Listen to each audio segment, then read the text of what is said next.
Once upon a time, in a magical forest full of wonder and excitement, there lived a little rabbit named Milo. Now, Milo was no ordinary rabbit. He was a curious little bunny with a thirst for adventure. Every morning when the sun peeked through the trees, Milo would hop out of his cozy burrow and explore the forest. He loved discovering new things, chasing butterflies, and playing hide and seek with the squirrels. One sunny afternoon, while playing near the Whispering Falls, Milo noticed something unusual. The falls, which were usually a beautiful shade of turquoise, looked dull and gray. Concerned, he hopped closer to investigate. As he did, he noticed a tiny crack in one of the rocks by the falls, and as he looked inside, he saw something that made him gasp. Peeking out from the crack was the most beautiful pair of shoes Milo had ever seen.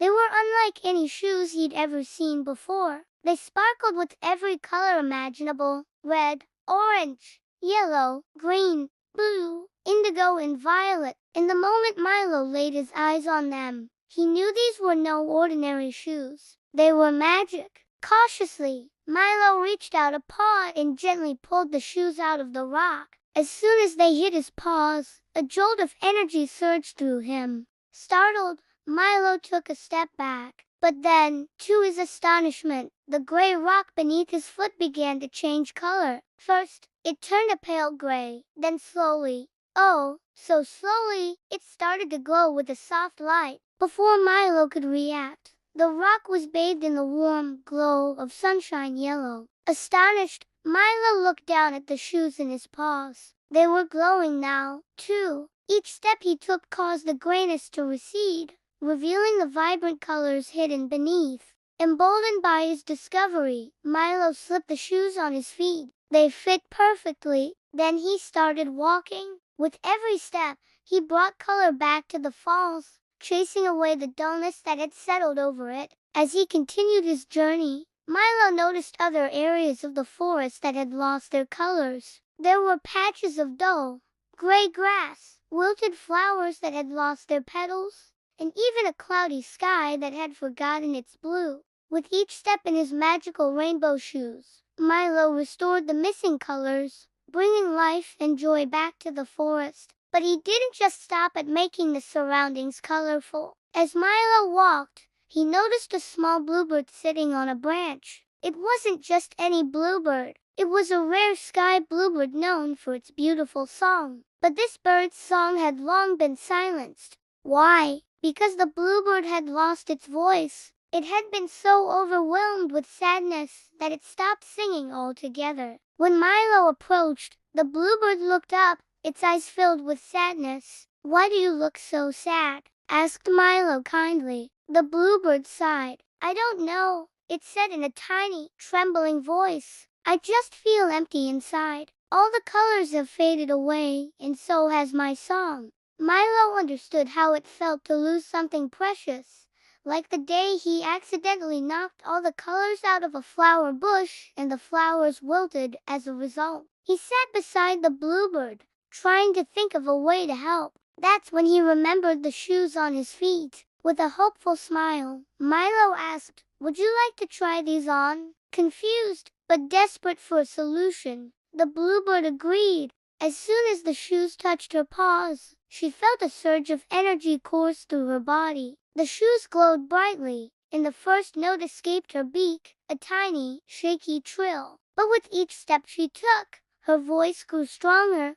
clearer, and filled with joy. The bluebird sang, filling the forest with beautiful melodies once more. Overjoyed, the bluebird thanked Milo profusely. Just then, a gentle voice echoed through the trees. "Who's there? Who's making all that beautiful music?" Out from behind a large oak tree emerged a regal-looking turtle. His shell was once a brilliant emerald green, but now it was dulled with gray. His eyes, which should have sparkled like polished amber, were clouded with sleep. "It's me," squeaked Milo, "and these shoes are bringing color and music back to the forest."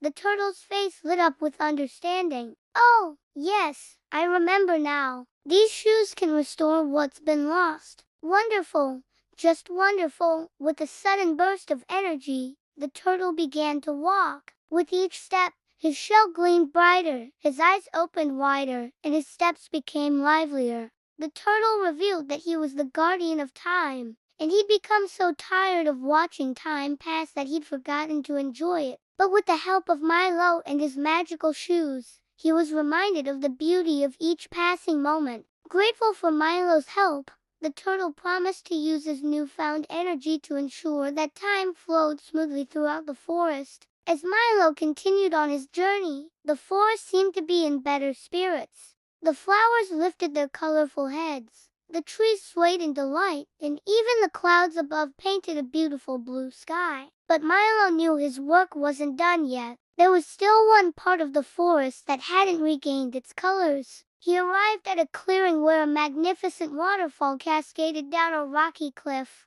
creating a shimmering pool below. But this waterfall, once a dazzling spectacle, had turned gray and lifeless. And standing beside it was a magnificent fox. He wasn't just any fox. He was the majestic Lord Ember, known for his fiery spirit and warm heart. But now he stood with a heavy heart and a dimmed spirit. "My lord," asked Milo, "why do you look so sad?" Lord Amber sighed. "I have lost my spark," he admitted. "The colors of my fur have faded, and without them, my spirit feels dull and lifeless." Milo understood that losing one's spark was a terrible thing. It reminded him of the time he'd gotten into an argument with his friend Benny, causing Benny's usually bright whiskers to turn gray with sadness. With a determined nod, Milo held out the shoes. "Would you like to try these on, my lord?" Lord Amber hesitated, surprised by Milo's offer,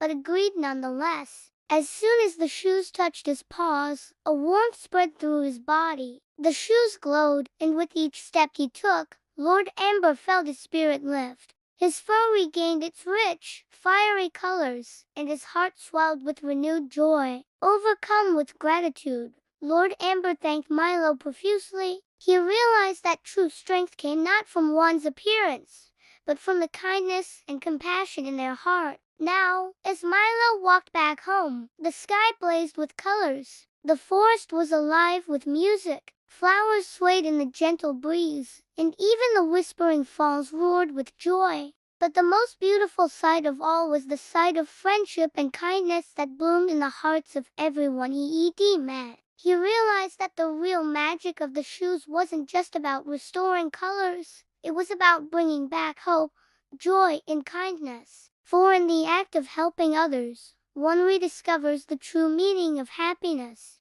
And so, Milo continued to explore the forest, always ready to help anyone in need, knowing that even the smallest act of kindness could make someone's day. The end. If you liked the story, please hit the like button and subscribe for more updates. Thank you for watching.